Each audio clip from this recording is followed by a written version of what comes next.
ఈ ఒక్క ఇంగ్రీడియంట్ తో సాంబార్ టేస్ట్ మారిపోతుంది, అంత టేస్టీగా ఉంటుంది. ఇంకా ఈ వీడియో అయితే ఎండ్ వరకు చూడండి, ఆ ఇంగ్రీడియంట్ ఏంటో మీకే తెలుస్తుంది. ఆంధ్ర స్టైల్లో ఒక్కసారి ఇలా కాసారంటే ఖచ్చితంగా ప్రతి ఒక్కరికి నచ్చాల్సిందే.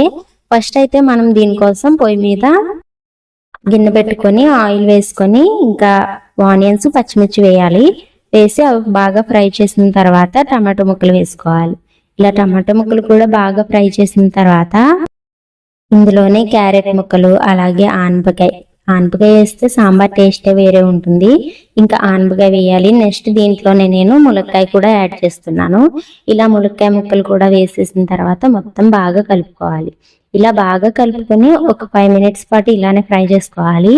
ఇలా ఫ్రై చేసుకున్న తర్వాత మూత పెట్టుకోవాలి. ఇలా మూత పెట్టుకుని మగ్గించుకుంటే ముక్కలు అనేవి బాగా ఉడుకుతాయి. ఇలా మగ్గించుకున్న తర్వాత మూత తీసి ఇందులోనే పసుపు వేసి బాగా కలుపుకొని మగ్గించుకోవాలి. ఇలా పసుపు వేయడం వల్ల ముక్కలు మాడిపోకుండా ఉడుకుతాయి. ఇంకా పసుపు వేసి ఇలా బాగా కలుపుకోవాలి. ఇలా కలుపుకున్న తర్వాత ఇంకా మనం సాంబార్లో కారం ఇంకా సాల్ట్ యాడ్ చేస్తూ ఉంటాం కదా.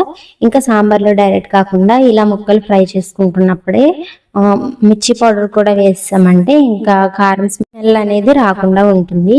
ఇలా కారం కూడా వేసుకుని బాగా కలుపుకొని రుచికి సరిపడా సాల్ట్ కూడా వేసుకోవాలి. ఇలా సాల్ట్ వేయడం వల్ల ముక్కలకి కొంచెం పట్టి బాగుంటుంది అనమాట. ఇంకా సాల్ట్ వేసి మగ్గించుకుంటే సరిపోతుంది. ముక్కలు అనేవి త్వరగా ఉడికిపోతాయి. ఇలా సాల్ట్ వేసి బాగా కలుపుకొని మగ్గించుకోవాలి. ఇలా కలుపుకొని మూత పెడితే ముక్కలు అనేవి త్వరగా ఉడుకుతాయి. ఇంకా మూత తీసుకొని బాగా కలుపుకోవాలి. కలుపుకొని కొంచెం కరివేపాకు యాడ్ చేసుకోండి, స్మెల్ అనేది బాగుంటుంది.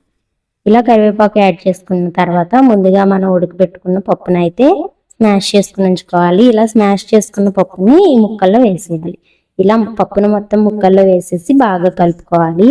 ఇలా మొత్తం కలిపిన తర్వాత మనం ముందుగానే చింతపండు నానబెట్టుకుని రసం తీసుకుని ఉంచుకోవాలి. ఒక నిమ్మకాయ కంటే కొంచెం ఎక్కువ చింతపండు అయితే సరిపోతుంది. ముక్కలు ఇలా బాగా కలిపిన తర్వాత ముందుగా మనం చింతపండు రసం తీసుకుని పెట్టుకుంటాం కదా, ఆ చింతపండు రసం కూడా ఇందులో వేసేయాలి. ఇలా మొత్తం వేసేసి మూత పెట్టుకుని బాగా మరిగించుకోవాలి. ఇలా బాగా మరిగిపోవాలి. పప్పుచారు అనేది మనం ఎక్కువగా మరిగించుకుంటేనే బాగుంటుంది టేస్ట్ అనేది. ఇంకా పప్పుచారు బాగా మరిగిన తర్వాత పొయ్యి మీద ప్యాన్ పెట్టుకుని ఆయిల్ వేసి ముందుగా మనం వెల్లుల్లిపాయలు వేసుకోవాలి. ఇలా వెల్లుల్లిపాయలు బాగా ఫ్రై అయిన తర్వాత ఎండుమిర్చి, ఇందులోనే మనం ఏ ఇంగ్రీడియంట్ వేస్తున్నామో చెప్పాను కదా, సీక్రెట్ ఇంగ్రీడియంట్ అయితే ఇందులో వేయాలి. ఇలా జీలకర్ర కూడా వేసుకుని బాగా ఫ్రై చేసుకోవాలి. ఇందులో కొంచెం ఇంగు వేసుకుంటే సరిపోతుంది. ఇలా ఫ్రై చేసుకున్నప్పుడే మనం ఇంగు అనేది వేసుకోవాలి. ఇలా ఫ్రై చేసుకున్న తర్వాత కరివేపాకు కూడా వేసుకుని బాగా ఫ్రై చేసుకోవాలి.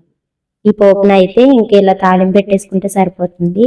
అంతే అండి, టేస్ట్ సాంబార్ అయితే రెడీ అయిపోయింది. నచ్చితే like, share and subscribe. Thank you.